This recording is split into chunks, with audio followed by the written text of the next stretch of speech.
이재용 삼성전자 부회장에 대한 1심 선고가 마침내 내려졌습니다. 재판부는 이재용 부회장에게 징역 5년을 선고했습니다. 얽히고 설킨 혐의들에 대해 재판부가 어떤 판단을 내렸는지 분석해 보도록 하겠습니다. 자, 이 문제 관련해 세 분 모시고 말씀 나눠봅니다. 김대현 주간조선 기자 계속 자리 지켜주고 계시고요. 네. 자, 김종보 변호사 자리하셨습니다. 예, 원래 안녕하세요. 이재화 변호사가 나오기로 했는데 이재화 변호사가 이 문제에 대해서는 나보다 더 전문가다. 김종보, 붉은 악마의 주인공 김종부가 아닌 김종보 변호사를 추천한다. 그래서 오늘 오신 거예요. 아유, 뭐 과찬이셔가지고. 예. 이재화 변호사 말이 좀 뻥이 심합니다. 네. 동의합니다. 예, 보고 있나 이재화. 자, 최영일 평론가 자리하셨습니다. 안녕하세요. 예. 어떻게 보셨어요? 취재 방청하셨나요? 아니요, 안 했습니다. 네, 방청은 기자들은 기자들은 다 들어갔죠. 48개 매체의 기자들이 들어간 걸로 알고 있고요. 예. 그리고 추가로 그 신청한 언론사가 있기 때문에 다시 또 언론사 몇몇 매체를 추가로 좀 안에 방청시킨 것 같습니다. 지금 이제 결과가 나왔는데 뭐 주제하시다시피 이재용 부회장의 경우는 징역 5년, 그리고 최지성, 장충기 두 분에 대해서는 징역 4년, 예. 박상진, 황성수 전무는 각각 징역 3년, 집행유예 5년, 그리고 또 징역 2년 6개월에 집행유예 4년을 받았습니다. 예. 크게 두 가지로 지금 분위기가 나눠지는 것 같은데 그동안에 무죄일 것이다라고 예상을 했던 분들은 좀 형량이 과하다 이렇게 바라보는 것 같고 중죄, 그러니까 중형을 받아도 마땅하다 했던 분들은 그 12년 구형, 검찰이 12년을 구형했는데 징역을 좀 약하게 판결한 것이 아니냐. 그래서 지금 양측이 좀 대립하고 있고 특검에서는 항소를 통해서 무죄로 나온 부분도 다시 유죄를 입증 통해서 그러니까 처음에 얘기했던 구형량대로 조금 더 유죄를 입증하겠다는 입장이고 삼성 측 변호인단의 그 항소 제기하겠다라고 하면서 변호인이 얘기했던 부분이 약간 좀 그 네티즌들 사이에서 비판을 받는 것 같습니다. 그분의 워딩이 하나도 인정할 수 없다라고 했고 그리고 항소심에서 우리가 주장했던 부분들에 대해서 모든 사안을 다 무죄임을 입증하겠노라 이렇게 밝혔는데 근데 재판부의 1심 판결의 상당 부분 인정할 만한 부분 그리고 또 굉장히 이성적으로 판단했다라고 하는 부분 이 부분이 아마 대체적인 중론이 아닐까 싶습니다. 네, 형량을 떠나서요. 네. 알겠습니다. 김 변호사님. 예. 자, 문제는 의미는 자 뇌물죄 그다음에 재산 국외 도피, 횡령, 배임 다 유죄로 인정했다라고 하는 데는 의미가 있어요. 예. 의미가 있는데 기본적으로 그 형법상 규정되어 있는 형량조차도 지키지 못한 거 아니냐. 라고 하는 부분에 대해서는 많은 분들이 실망을 감추지 못하고 있고 또 하나 우려는 지금 1심에서 5년인데 보통 항소심 가면 좀 깎이지 않습니까? 대체로 좀 깎이는 분위기죠.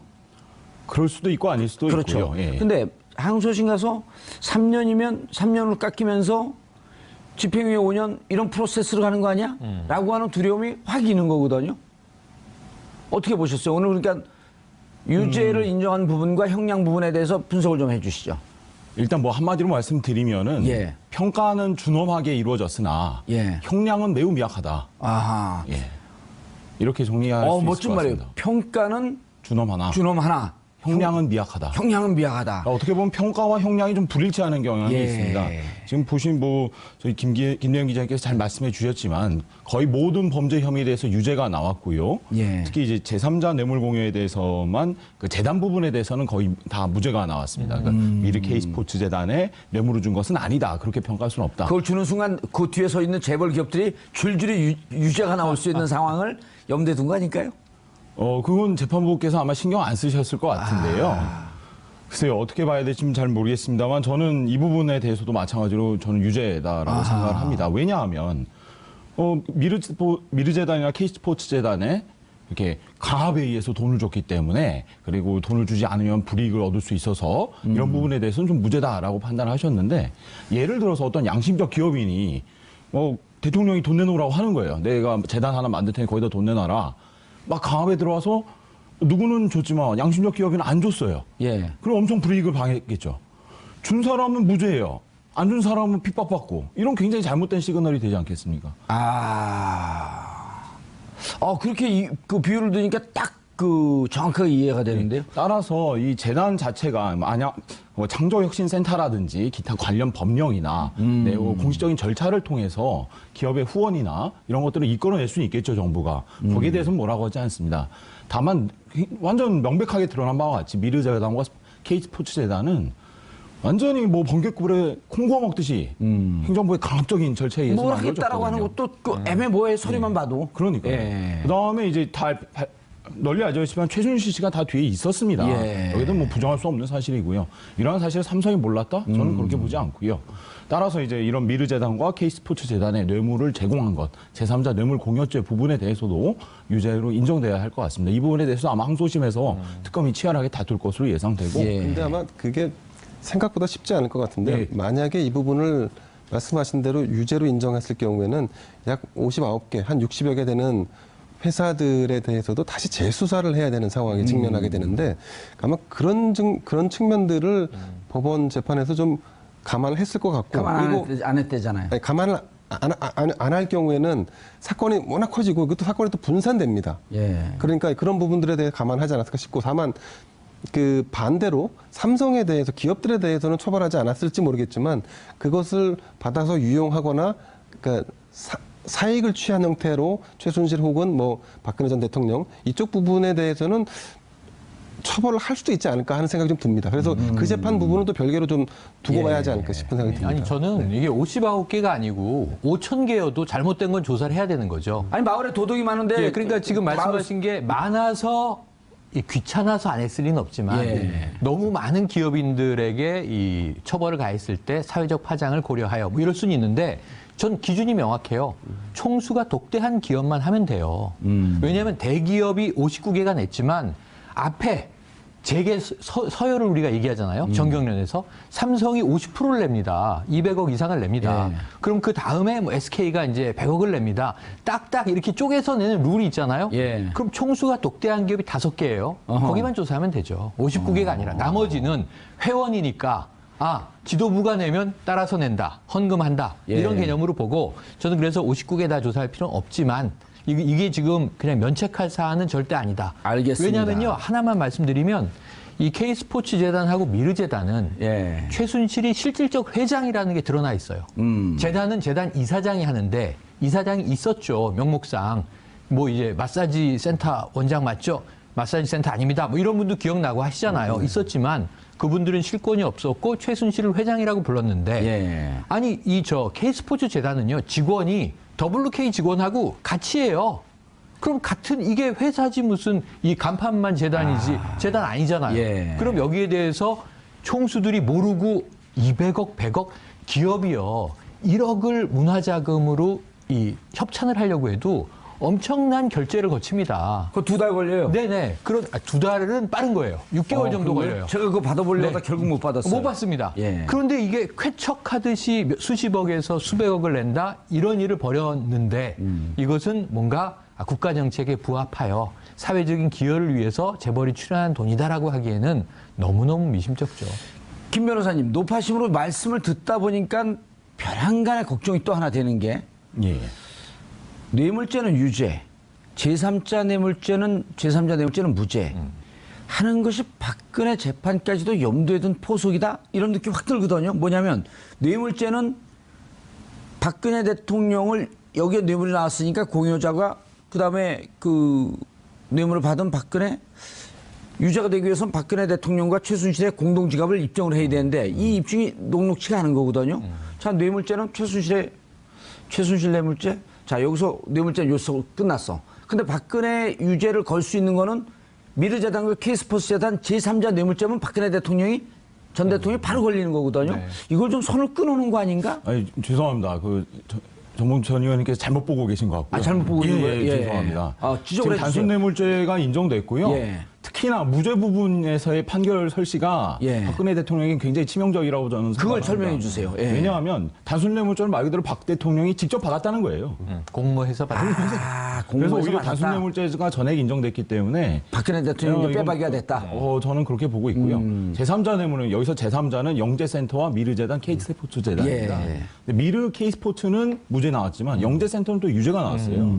이런 면에서 봤을 때 박근혜 대통령과 전 대통령과 최순실 씨와의 관계는 굉장히 1심 재판부가 인정을 했다라고 보는 게 맞고 또 하나 말씀드릴 것은 그리고 이재용은 그럼 직접 박근혜 대통령에게 뇌물을 전달한 것으로 완전 오늘 판단은 된 결론이 겁니다. 아. 더 나아가서 굉장히 불리한 게 무죄 부분 아까 말씀드렸죠. 예. 강압적으로 받았다. 판결 재판부께서는 수동적인 금품 제공이라고 표현을 해요. 이재용 삼성전자 부회장이 수동적으로 뇌물을 줬다. 수뢰자, 즉 돈을 받은 박근혜 대통령이 강제적으로 돈 내놔라 했기 때문에 수동적으로 줬다는 표현이에요. 그럼 이것은 굉장히 불리한 양형 요소가 되겠죠. 박근혜 전 대통령이. 맞습니다. 그러니까 박근혜 그래서 대통령에 대한 강요죄를 인정하는 판시인 거죠. 거의. 네, 그래서 지금 이렇게 된 거죠. 그럼 만에- 뇌물죄도 인정이 되고 강요죄도 인정이 된다 이렇게 그런 얘기하시는 셈이죠, 건가요? 그런 셈이죠. 예, 그럼 저는 그렇게 판단될 가능성이 있다고. 거의 그런 셈인데 또 예. 한 가지 이제 아까 이 정앵커님의 우려를 하나 나누면 재판부가 다른 경우에 예. 경향성이 좀 달라지는데 전 오늘 판결이 대략 그림이 그려지더라고요. 왜냐하면 이 김진동 부장판사 이야기를 할 때 우리가 보통 사법부의 판단을 존중하니까 판사 성향을 분석하거나 뭐 이게 비난하거나 하는 건 의미가 없다고 보지만 진경준 검사장 사건이 있잖아요. 예. 그때 국민들이 공분했던 게 뭐냐면 친구인 기업주에게 4억 2천만 원의 주식을 무상으로 받잖아요. 이게 10여 년 흐르니까 120억이 돼 있잖아요. 국민들이 여기에 공분한 거거든요. 저렇게 재산 증식하는 경우가 있었던가. 또 현직 검사장이. 그리고 이 현직 검사장을 누가 도대체 승진시켰나. 우병우 민정수석으로 튀었던 거 아니에요, 불똥이.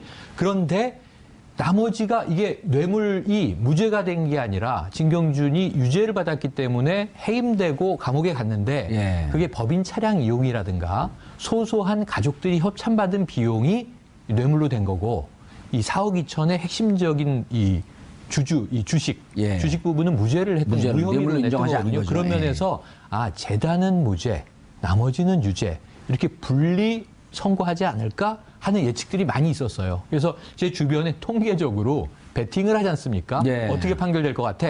기자들이 거의 5년일 것이다. 맞췄고요. 대부분의 법조인들은 5년이 뇌물 공여의 최대 형량이에요. 그러니까 뇌물을 받은 쪽은 형량이 무기까지 가지만 예. 뇌물을 준 쪽은 형량이 약해서 5년이 5년. 맥시멈인데 5년을 딱 채우고 사실은 나머지 4개가 유죄이기 때문에 가중을 하면 6, 7년쯤 될 것이다. 7년, 이게 8년, 법조인들의 7년 제일 합리적인 많았었죠. 판단이에요. 그럼 구형량이 한 절반 되니까 합리적이다 이렇게 봤거든요. 근데 그거보다 좀 더 깎았다. 이 부분은 좀 아무래도 찜찜한 여운이 남습니다.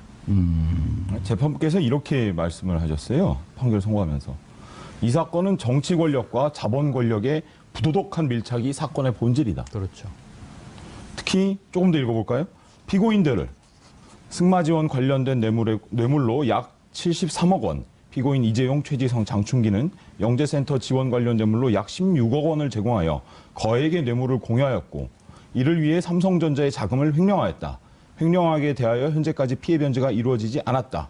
또한 승마 지원으로 인한 범죄 행위를 은폐하기 위해 조직적이고 계속적으로 왜곡된 사실관계를 작출하는 등 범죄의 행위 태양에 대한 비난 가능성과 불법성이 크다. 예. 이렇게 말씀하셨어요. 횡령도 다 인정을 했고 예. 그런데 5년인 거죠. 횡령은 얼마가 되는 거예요 이렇게 되면? 그러니까 이건 합쳐져서 판단해 종합적으로. 예, 아니 만약 횡령만 했다고 한다면 10년 이상. 10년 이상이죠. 특경법 아니에요? 예. 10년 이상 아니에요? 네, 맞습니다. 뭘까? 그러니까 보세요. 이 국외 재산 도피 유죄잖아요. 그것도 10년 이상이에요. 근데 이게 얼마냐 하면은 64억이 인정됐어요. 예, 50억 이상이면 10년 50억 아닙니까? 이상 10년 이상 예. 무기까지. 왜 그러니까- 대한민국 국민들 예. 다 법조 전문가로 만드냐고요? 그건 굉장히 바람직한 현상입니다. 바람직한 현상이에요? 그럼요. 그럼 변호사 뭐 먹고 살아요? 그래도 먹고 살 수는 있습니다.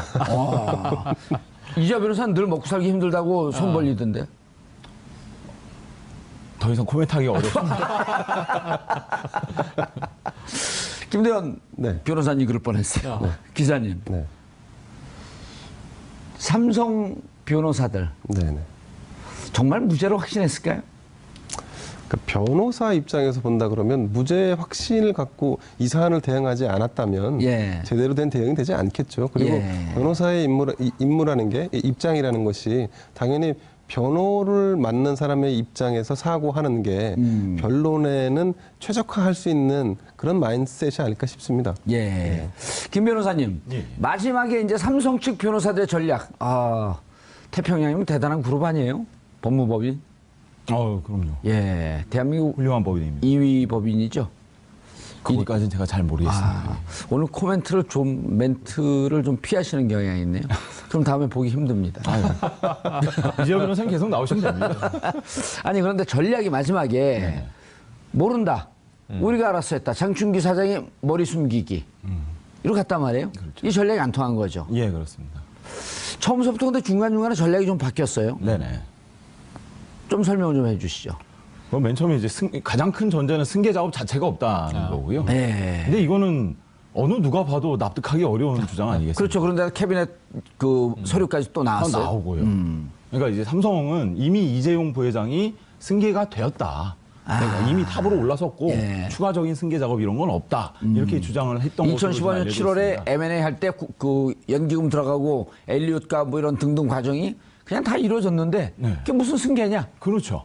그 전에 이미 이재용 씨는 삼성그룹의 총수로서 승계가 됐다는 입장이었어요. 그리고 삼성물산과 제일모직의 합병은 각 회사가 알아서 한 거지. 이건 승계 작업과 무관한 거다. 그 대통령 만난 것도 그 이유인데 이게 무슨 대가성이냐? 그렇죠.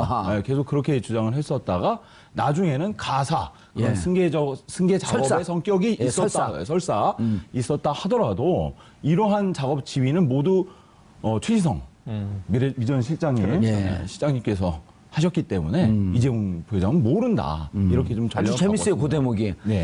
부유한 집안에서 태어나서 세상 물정 모르고 한마디로 이재용 바보 그랬던 거 아니에요? 어떻게 말해야 될지 굉장히 애매한. 여기서 여러 가지 얘기가 참 어록으로 나왔죠. 이 부친께서 생존해 계셨을 때 뭐 이런 이제 실수도 나와버렸고 또는 이제 아버지에게 훈육받은 적은 있지만 여자에게 이렇게 질척받았던 적이 없다. 뭐 이런 얘기도 했고 대통령한테 혼난 거에 대해서. 그런데 저는 이 마지막 전략이 정말 오판이 된 게 뭐냐면 조윤선 전 장관의 집행유예 석방을 보고 그 위증 하나만 이제 유죄가 되면서 저렇게 될 수 있구나라고 전략을 막판에 뒤집은 잘못된 학습 효과가 있었다고 보고요. 최후 진술을 보면 너무 엉뚱한 게 이재용 부회장은 이제 미전실이 그룹 전체를 운영하고 계열사별로 전문 경영을 하고 이재용 부회장은 삼성전자의 90%의 에너지를 쏟아서 전자 경영에만 힘쓰고 있고 합병은 계열사끼리 알아서 한 문제고 그런데 최후 진술을 뭐라고 했는지 기억나세요? 저희는 국민들의 노후 자금에 손대는 그런 부도덕한 기업 아닙니다. 아무것도 모르는 사람이 그 얘기를 할 필요가 없는 거잖아요. 노후 자금에 손을 댔다는 얘기네요? 손 안 댔다고. 설마 손을 댔겠습니까? 라는 항변을 마지막에 하는데 그 얘기는 지금 이 제일모직과 삼성물산 합병 관련해서 국민연금이 찬성해 준 얘기인데 그것과는 이재용 부회장은 경영상 관계가 없다고 부하들이 나와서 나의 죄로 소이다. 다 이렇게 얘기를 했는데 굳이 진술의 막판에 또 그런 얘기를 해요. 그래서 제가 보기엔 이거 여론전이지 법리적으로는 하등의 의미가 없는 얘기를 하는구나 이런 생각을 했는데 결국은 그 모든 전략은 먹혀 들어가지 않았고 제가 보기엔 국내 2위의 로펌은 뭐 완전히 이미지를 구겼는데 오늘 좀 얼굴이 달았더라고요. 그래서 이제 이 대표 변호사가 하나도 인정할 수 없다고 그랬지만 제가 그래서 보기엔 또 네티즌들이 발끈했죠. 오늘 밤의 전략은 간단해 보입니다. 항소심에서 3년으로 2년만 깎으면 집행유예로 총수는 석방될 수 있다. 이게 전 합리적인 변호인단의 이 차기 수순으로 예측을 해봅니다. 제가 모두의 말씀을 드렸잖아요. 그래서. 그런 것도 가능하려고 하면 삼성에는 컨트롤 타워라고 해서 미래 전략실이 있었지 않습니까? 미전실이요? 미래 전략실을 해체한 것이 결국은 제 판단은 이재용 부회장의 전체적인 이번 재판에 대한 전략이 흔들리는 근간을 흔든 요인이 되지 않았나 싶습니다. 무슨 의미죠, 그게? 그러니까 미래전략실 안에는 법무와 홍보, 기타 등등을 총괄하는 사람들이 다 직접 그야말로 민환 능력을 갖추고 있는 사람들이 쫙 집적돼서 그들이 브레인스토밍을 하고 거기서 나름의 그 정제된 전략들을 구사해 왔었는데 근데 지금은 그게 다 사라지고 나서 이 선거 막판에 말도 안 되는 이재용 부회장은 전혀 몰랐다는 식으로 진술을 다 번복하는 일까지. 근데 이런 거는 과거 삼성에서 이건희 회장도 있었고 재판을 받는 와중에서 이런 식으로 확 뭔가 이게 전략이 전환되는 사례는 많지 않았거든요. 그렇죠. 근데 이번에는 유달리 전략이 어떤 일관성이 좀 떨어진다거나 아니면 굉장히 터프한 방식으로 네. 대응을 한다거나 이런 부분들을 보면서 아 이게 컨트롤 타워의 예, 부재가 가져오는 현실이구나 하는 느낌도 좀 받았습니다. 그런데 이렇게 해설로 들리지 않고 왜 좀 이렇게 걱정해 주는 듯한 말씀이 들리죠? 아니 해설하신 거죠, 지금? 이제 삼성이라는 기업 자체는 예. 대한민국을 대표하는 기업이니까 기업 자체가 존속하고 그러니까 영업이익을 더 내고 하는 거는 국가 전체 이익이지 않습니까? 지금 상종가 치고 있어요. 오늘 아까 1몇 % 뭐 주가가 떨어지긴 했는데, 예. 네. 지금까지 올라간 거에 비하면 미미한 하락이에요. 그러니까 삼성의 문제가 아니라 삼성을 운영했던 사람들의 문제로 지금 국한해서 우리가 이걸 다룰 필요는 있지 그렇죠. 않습니다. 예. 변호사님, 그 민변에서 삼성 문제 전문가신가요? 아니 그렇지는 않고요. 그냥 예. 계속 많은 관심을 가지고 있을 뿐. 김정진 변호사인가요? 그 삼성 문제 전문가가? 김정진인가? 거기는 참여연대군요. 민변이 아니고. 예, 지금 현재 그 민변 참여연대 경제개혁연대에서 예. 재벌 개혁 문제에 예. 대해서 많이 관심을 갖고 있고 특히 예. 삼성그룹에 대해서도 많이 관심을 갖고 저희가 이제 국민들에게 계속 재벌 기업들, 재벌 총수들이 구속됐을 때 폈던 논리가, 그 다음에 이제 보수 정권이 그분들을 사면해줄 때 폈던 논리가 국가 경제를 위해서 재벌 회장을 이렇게 가둬두면 국가 경제가 위태로워진다. 그런데 이재용 회장 구속 영장 1심 그 청구됐을 때, 1차 청구됐을 때 1월 17일인가 그렇죠? 네. 그때 청구되자마자 미국 파이낸셜 타임즈에서는 삼성이 투명 경영으로 갈 수 있는 절호의 찬스를 잡았다. 네. 그리고 구속되자마자 계속 삼성 기업은 좋아진단 말이에요. 그러니까 지금 이 김대훈 기자가 말씀했듯이 그걸 잘못 왜곡되게 운행했던 사람들의 문제인 것이지 삼성 기업 전체는 오히려 점점 더 투명해질 수 있는 길로 갈 수 있다. 그럼요. 그리고 또 어제 그 갤럭시 노트 S8 뉴욕에서 발표하는데 난리가 났어요. 그분들이 삼성 이재용 부회장 구속됐는지 오늘 선고인지 알지도 못하잖아요. 그렇죠. 전혀 무관한 거예요. 그런 점에서는 잘 구속된 건 아니지만. 아니, 그러니까 일종의 우리는 맨날 적폐청산이라고 얘기를 예. 하지요. 단순한 정치 권력에서의 적폐뿐만이 아니라 경제 권력에서의 적폐마저도 그게 더 심각하죠. 우리는 항상 주시하고 또 감시하고 예. 필요한 부분은 지적하고 그 정산 과정을 추진해 나가야 되지 않을까 이런 생각이 들고요. 특히 이제 삼성의 경우에는 삼성의 가치를 만들어내는 건 삼성의 노동자들 아니겠습니까, 아무래도. 그러나 삼성은 여전히 노동자 문제에 대해서 아무런 무노조 경영을 일관하고 있고 삼성 직업병 피해자들에 대해서도 아무런 보상도 하지 않고 있습니다. 또 삼성전자 서비스 지회에 대해서도 하청 통해서 노동구조를 굉장히 악순환시키고 있죠. 세계 1위를 지향하는 삼성그룹과는 전혀 맞지 않는 모습이라고 생각합니다. 어떻게 보면 이번 재판을 통해서 삼성그룹이 삼성전자 등 삼성그룹 소유 회사가 보다 더 나은 선진적인 길로 나아가는 그런 좋은 계기가 되기를 그런 정치적인 바라봅니다. 의미가 큰 거죠. 이건 근데 이제 앞으로 또 삼성이 알아서 해야 할 문제이고 이걸 또 추동해내는 것은 어떻게 보면 시민들과 예. 어떤 정치적인 힘이 좀 필요하지 않을까 이런 알겠습니다. 재판으로 다시 돌아가 보죠. 그 대목도 지금 그 대목도 미래전망 잠깐 곁들이면요. 이제 기업 경영 걱정해 주셨고 김 기자님 그리고 이게 더 나아지는 길이다. 중장기적으로는 국가 투명성과 기업 투명성이 제고되면서 삼성이 바야흐로 이제 글로벌 기업으로 자리매김할 수 있는 기회라고 봐요. 예. 해외에서도 그런 이제 이 좋은 시각이 많은데 기대가 문제는, 많죠. 문제는 이런 또 반론들도 있어요. 그러니까 전문 경영인이 각각의 전문성을 살려서 잘할 것이다. 근데 우리나라 재벌은 그룹 체제잖아요. 삼성생명을 지주사로 하려다가 지금 브레이크가 걸려 있는데 예. 미전실과 비슷한 기능을 하는 총괄 부서가 새로 생길 수밖에 없다. 불가피하다. 근데 그러면은 지금 오늘 다 증시 쪽에서는 자, 이부진 사장이 이어받나?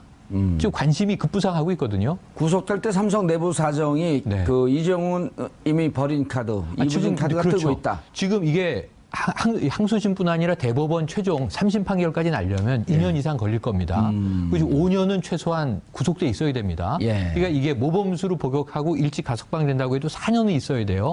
3, 4년 동안 이 삼성그룹은 뭘 지금 이 의사결정자가 없기 때문에 못하고 있냐면 센 돈을 투자하는 거는 멈춰 있어요. 센 돈요? 예. 그러니까 큰 돈? 해외에 괜찮은 기업들을 인수합병하는 거는 총수의 의사결정이었단 말이죠. 이재현 CJ 회장이 수감돼 있을 때 투자는 멈춰 있습니다. 돈은 쌓아놓고 있고.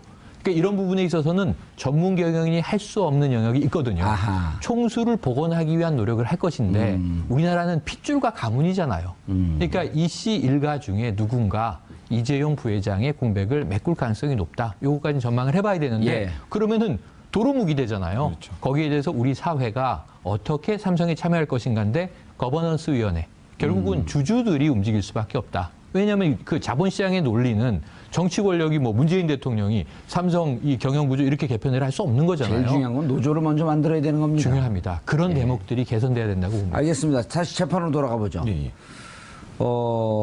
이제 관심은 변호사 이재용 측에서도 항소를 할 것이고 변호인 측에서도 이제 항소를 할 것이고 양측 다 항소의 뜻을 밝혔으니까 자 재판으로 돌아갑니다. 지금서부터 이제 관심은 10월 17일 이전에 구속기간 만료 아니에요? 박근혜 전 대통령. 박근혜 전 대통령의 선고 공판이 9월 17일 전에 이루어질까 하는 것이 관심사인데요. 제가 보기엔 할 겁니다. 그러니까 재판부께서는 그러니까 보통 저희 법원은 구속기간 최장 기간 6개월이잖아요. 이걸 지키려고 굉장히 애를 쓰십니다, 사실. 그래서 이번 삼성 재판에서도 그 수많은 증인들 주 3회, 4회씩 이렇게 재판하면서 6개월을 맞추셨던 걸 보면 박근혜 전 대통령 재판에서도 6개월 구속기간은 아마 지키실 것으로 봅니다. 삼성 변호인 측은 대단히 화려하고 막강한데 박근혜 전 대통령 변호인 측은 유영하 변호사를 중심으로 해서 별로 그렇게 화려하지 않아요. 근데 이제 재판정 분위기를 전해 들으면 박근혜 대통령 변호인 측에서 끊임없이 삼성 재판의 변론 과정, 재판 과정을 지켜보고 연구하고 있었다. 그런 이제 전언들이 많거든요. 그리고 이제 오늘 내린 결정이 결국은 박근혜 대통령에게 직접적 영향을 어떻게 미칠 것이냐. 아까 말씀드렸듯이 뇌물죄는 필요적 공범이라고 합니다. 필요적 공범. 왜냐하면 혼자서는 못한다는 거예요. 살인, 강도, 설도는 혼자서 할 수 있잖아요. 근데 뇌물죄는 주는 사람과 받는 사람이 반드시 있어야 됩니다. 필요적 공범. 혼자서는 못한다. 공범이 있어야 된다. 이런 걸 필요적 공범이라고 하고요. 예전에 대표적인 게 간통죄가 필요적 공범이었어요. 이거 두 명이 있어야 되잖아요. 혼자서는 간통을 못하니까. 예를 들면. 근데 이제 뇌물이 대표적인 필요적 공범이잖아요. 주는 놈과 받는 놈. 그러면 이번에 주는 놈이 이제 교과서에 나오는 얘기입니다. 가는 길 계속하세요. 이번에 주는 사람에 대해서 너 줬다. 뇌물죄 인정됐잖아요. 그럼 받는 사람 당연히 인정되죠. 직접적인 연결이에요. 그럼 뇌물 73억이 인정된 거 아니에요? 네, 그렇죠. 그러면 박근혜 대통령의 형량은? 법적으로요? 법적으로요? 최소 5년 이상은 나와야 되지 않을까요? 그러니까 50억 이상이면은 특경법 이상이니까 10년 이상이 법정형이고요. 그렇죠. 10년 이상. 그러니까 뇌물 수수하게 되면 5년 이상인데 10억 뇌물 수수액이 50억 이상이면은 50억인가요? 10억인가요? 50억, 5억 50억 이렇게 5억 50억. 50억 이상이면 10년 이상? 무기징역까지. 무기징역까지요? 네네. 그럼 오늘 잠 못 이루는 분들이 두 분, 최순실까지 세 분. 그렇죠. 최순실은 또 어떻게 되나요? 그렇게 되면? 이거 최순실 같이 받았잖아요. 주는 사람 같이 받았으니까. 똑같이 하는 거죠. 그럼 이미 이 재판부는 박근혜 대통령 재판부 말고 이 재판부는 최순실과 박근혜 대통령이 공동 지갑이다라고 하는 것을 판결에 인용을 한 건가요?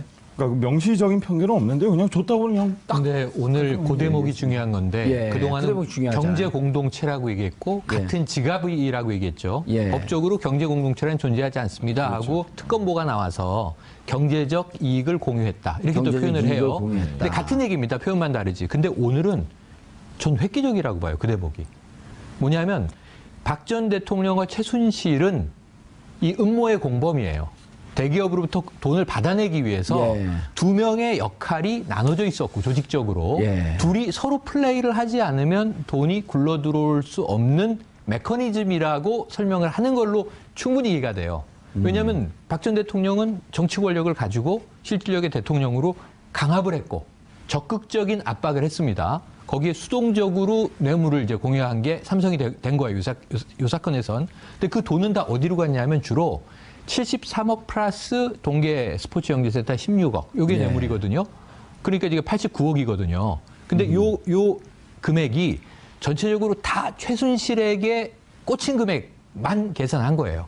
아까 이제 재단 얘기는 처음 했으니까. 미르재단, K스포츠 재단 빼고. 그러니까 뭐냐면 박 전 대통령이 야 돈 내놔 그랬는데 돈을 최순실이 받았어요. 예. 그러니까 이 둘은 경제적 공동체 이게 아니라 그냥 공모, 그렇죠. 공모로 본 것으로 봐서 이것만 가지고도 충분히 뇌물죄는 형성이 된다라고 판단한 게 심플하더라고요 생각이. 뭐 제가 읽어드릴게요. 이게 가장 확실할 거니까요. 예.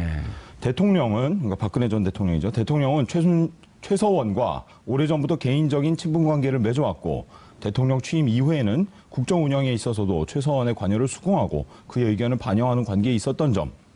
대통령은 김종등에게 승마 선수 정유라를 직접 언급하기도 하고 피고인 이재용과의 단독 면담에서도 승마 지원에 관한 특별한 관심을 보이면서 지원이 미흡한 경우에는 피고인 이재용을 강하게 질책하고 임원 교체도 구체적으로 언급하였으며 승마 지원이 이루어진 후에는 피고인들 측에 감사의 마음을 전하기도 한 점.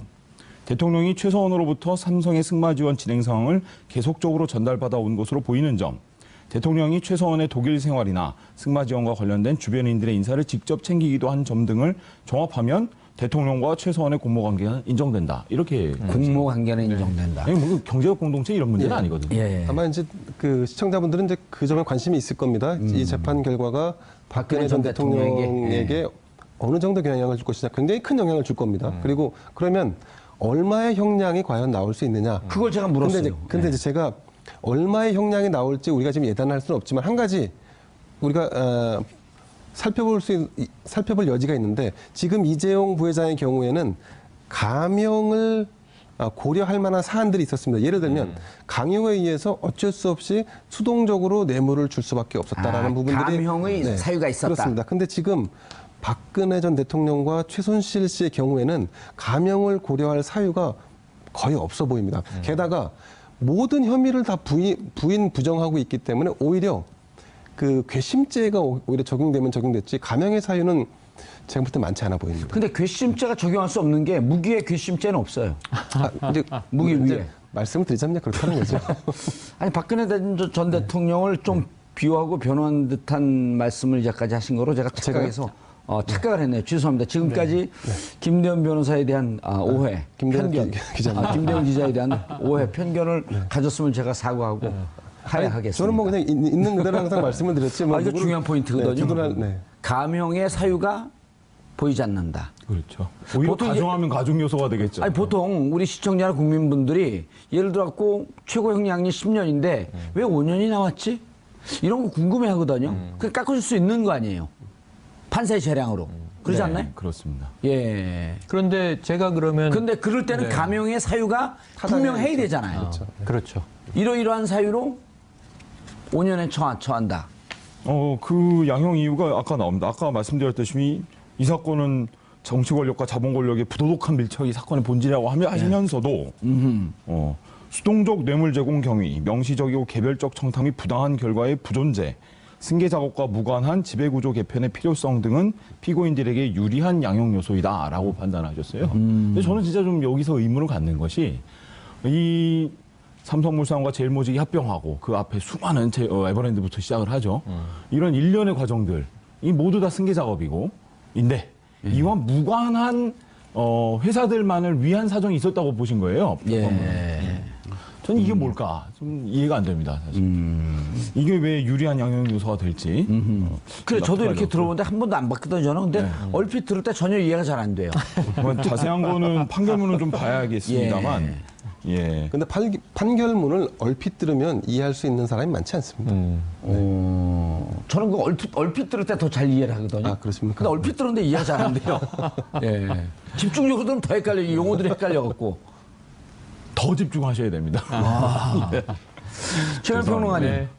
지금 재판 박근혜 전 대통령 재판은 많이 진행이 안 됐잖아요. 발톱도 아프고. 아닙니다. 그래도 많이 진행됐습니다. 그래도 많이 진행됐네. 그러니까 이 발톱이 아파서 이 성모병원에 한번 007 작전이 있었죠. 예. 미라 작전이라고 해야 되나요? 어쨌든 이렇게 둘러싼 코스프레 아니 아프니까 갔겠죠. 그렇죠. 아파서 갔다고 일주일에 인정하고. 4번씩 재판했잖아요. 네네. 주 4일씩 가는데 광복절 하루 쉬고 전날 쉬고. 그러니까 사실 병원 간 날도 재판을 하고 병원을 간 겁니다.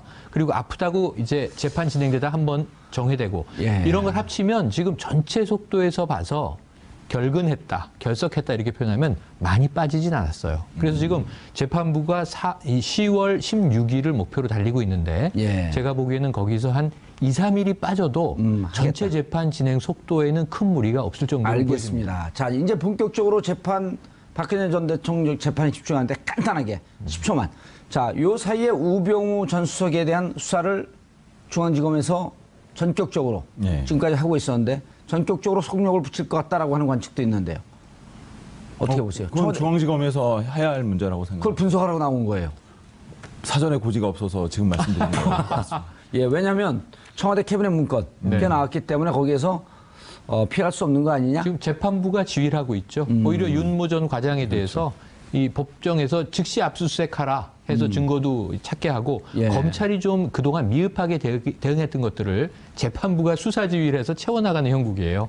반전이 있을 거로 봅니다. 우병우 전 우병우 수석에 전 대해서. 수석이요. 네. 아, 알겠습니다. 자, 삼성 이재용 부회장에 대한 선고 공판 5년형이 나왔습니다.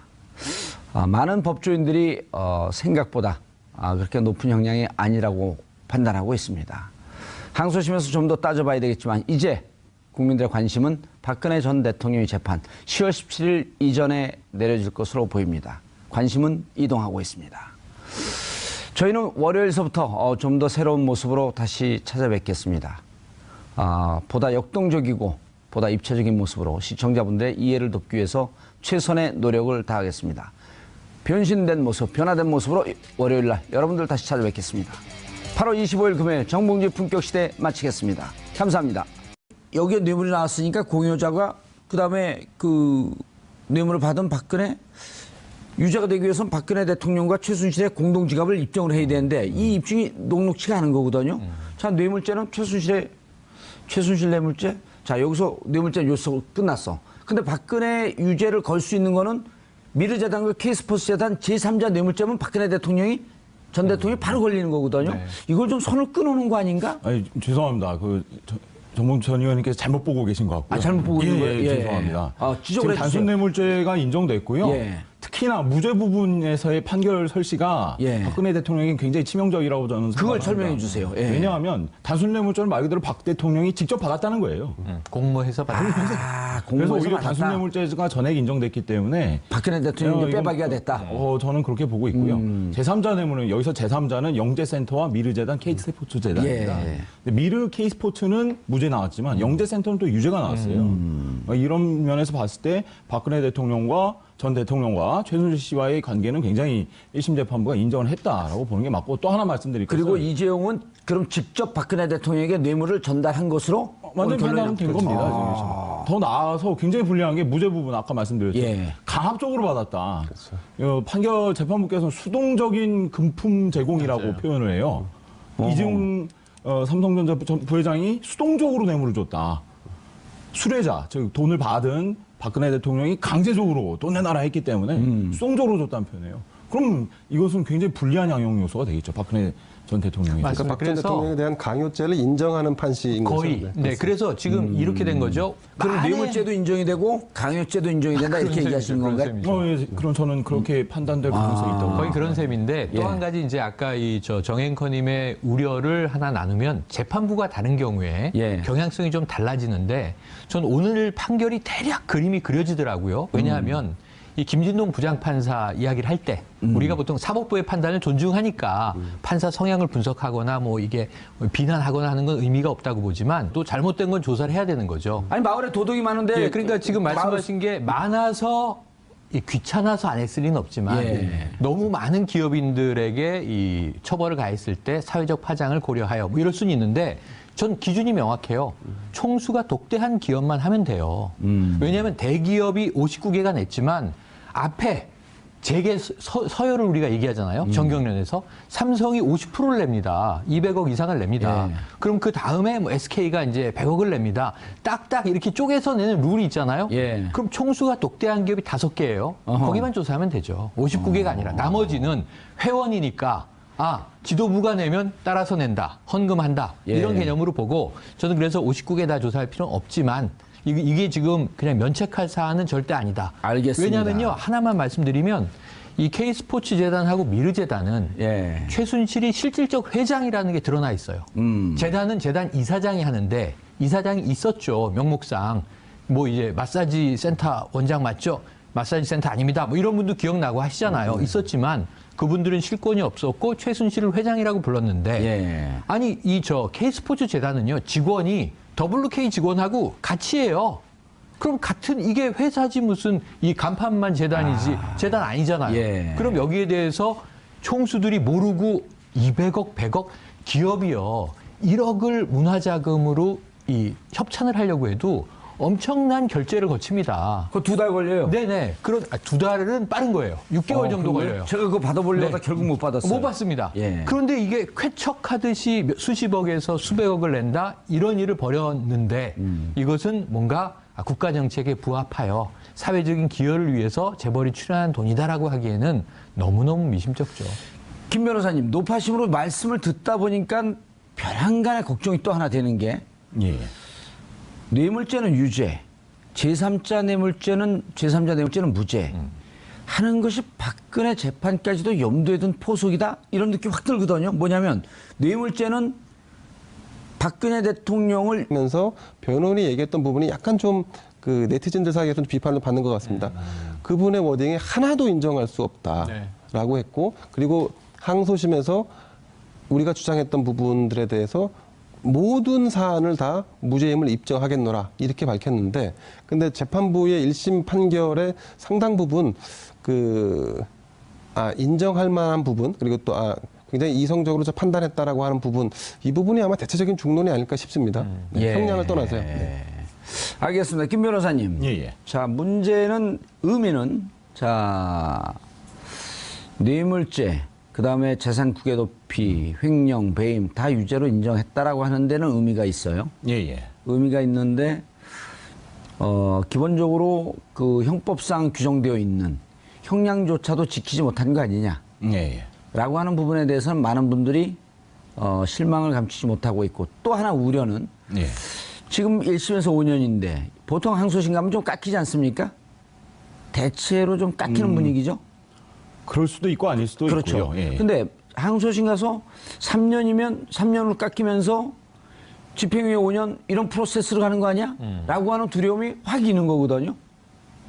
어떻게 보셨어요? 오늘 그러니까 유죄를 인정한 부분과 형량 부분에 대해서 분석을 좀 해주시죠. 일단 뭐 한마디로 말씀드리면은 예. 평가는 준엄하게 이루어졌으나 예. 형량은 매우 미약하다. 아하. 예. 이렇게 정리할 수 있을 멋진 것 말이에요. 같습니다. 평가는 준엄하나 준엄 하나, 형량은 미약하다. 형량은 미약하다. 어떻게 보면 평가와 형량이 좀 불일치하는 경향이 예. 있습니다. 지금 보신 저희 김대현 기자님께서 잘 말씀해 주셨지만 거의 모든 범죄 혐의에 대해서 유죄가 나왔고요. 예. 특히 이제 제3자 뇌물 공여에 대해서만 그 재단 부분에 대해서는 거의 다 무죄가 나왔습니다. 그러니까 미르 K스포츠 재단에 뇌물을 준 것은 아니다. 그렇게 평가할 수는 없다. 그걸 주는 순간 그 뒤에 서 있는 재벌 기업들이 줄줄이 유죄가 나올 수 있는 상황을 염두에 둔 거 아닐까요? 그건 재판부께서 아마 신경 안 쓰셨을 것 같은데요. 글쎄요, 어떻게 봐야 될지 잘 모르겠습니다만 저는 이 부분에 대해서도 마찬가지로 저는 유죄다라고 생각을 합니다. 왜냐하면 이재용 삼성전자 부회장에 대한 1심 선고가 마침내 내려졌습니다. 재판부는 이재용 부회장에게 징역 5년을 선고했습니다. 얽히고 설킨 혐의들에 대해 재판부가 어떤 판단을 내렸는지 분석해 보도록 하겠습니다. 자, 이 문제 관련해 세 분 모시고 말씀 나눠봅니다. 김대현 주간조선 기자 계속 자리 지켜주고 계시고요. 네. 자, 김종보 변호사 자리하셨습니다. 예, 원래 안녕하세요. 이재화 변호사가 나오기로 했는데 이재화 변호사가 이 문제에 대해서는 나보다 더 전문가다. 김종보, 붉은 악마의 주인공 김종부가 아닌 김종보 변호사를 추천한다. 그래서 오늘 오신 거예요. 과찬이셔가지고. 예. 이재호 변호사 말이 좀 뻥이 심합니다. 네. 동의합니다. 보고 있나 이재화. 자, 최영일 평론가 자리하셨습니다. 안녕하세요. 예. 어떻게 보셨어요? 취재 방청하셨나요? 아니요, 안 했습니다. 방청은 기자들은 다 들어갔죠.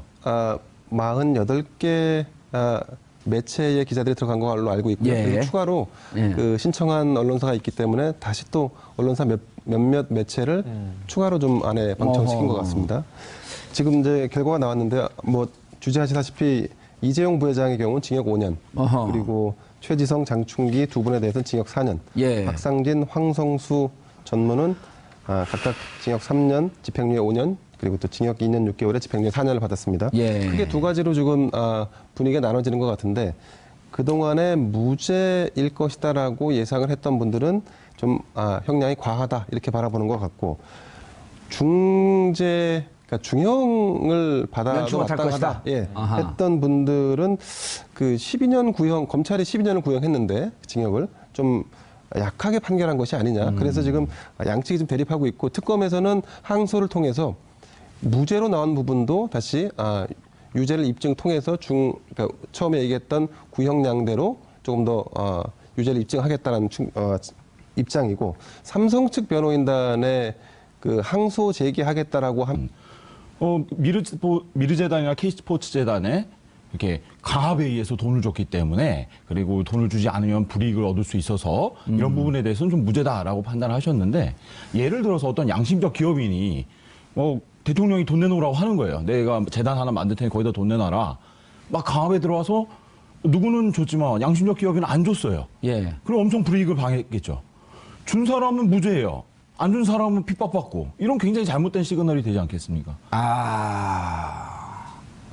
그렇게 그 비율을 드니까 딱 정확하게 이해가 되는데요. 따라서 이 재단 자체가 만약 창조혁신센터라든지 기타 관련 법령이나 공식적인 절차를 통해서 기업의 후원이나 이런 것들을 이끌어낼 수는 있겠죠, 정부가.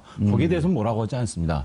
다만 완전 명백하게 드러난 바와 같이 미르재단과 K스포츠재단은 완전히 번개불에 콩 구워 먹듯이 행정부의 강압적인 절차에 의해서 모르겠다라고 하는 것도 애매모호해 소리만 봐도. 그러니까요. 예. 그다음에 이제 널리 알려졌지만 최순실 씨가 다 뒤에 있었습니다. 예. 여기도 부정할 수 없는 사실이고요. 이러한 사실을 삼성이 몰랐다? 저는 그렇게 보지 않고요. 따라서 이제 이런 미르재단과 K스포츠재단의 뇌물을 제공한 것, 제3자 뇌물 공여죄 부분에 대해서도 유죄로 인정돼야 할 것 같습니다. 이 부분에 대해서 아마 항소심에서 특검이 치열하게 다툴 것으로 예상되고. 예. 근데 아마 그게 생각보다 쉽지 않을 것 같은데 만약에 이 부분을 말씀하신 대로 유죄로 인정했을 경우에는 약 59개, 한 60여 개 되는 회사들에 대해서도 다시 재수사를 해야 되는 상황에 직면하게 되는데 아마 그런 측면들을 법원 재판에서 좀 감안을 했을 것 같고 가만 안 했대잖아요. 아니, 감안을 안 할 경우에는 사건이 워낙 커지고 그것도 사건이 또 분산됩니다. 예. 그러니까 그런 부분들에 대해 감안하지 않았을까 싶고 다만 그 반대로 삼성에 대해서 기업들에 대해서는 처벌하지 않았을지 모르겠지만 그것을 받아서 유용하거나 그러니까 사익을 취한 형태로 최순실 혹은 박근혜 전 대통령 이쪽 부분에 대해서는 처벌을 할 수도 있지 않을까 하는 생각이 좀 듭니다. 그래서 그 재판 부분은 또 별개로 좀 두고 봐야 하지 않을까 싶은 생각이 듭니다. 아니 저는 이게 59개가 아니고 5,000개여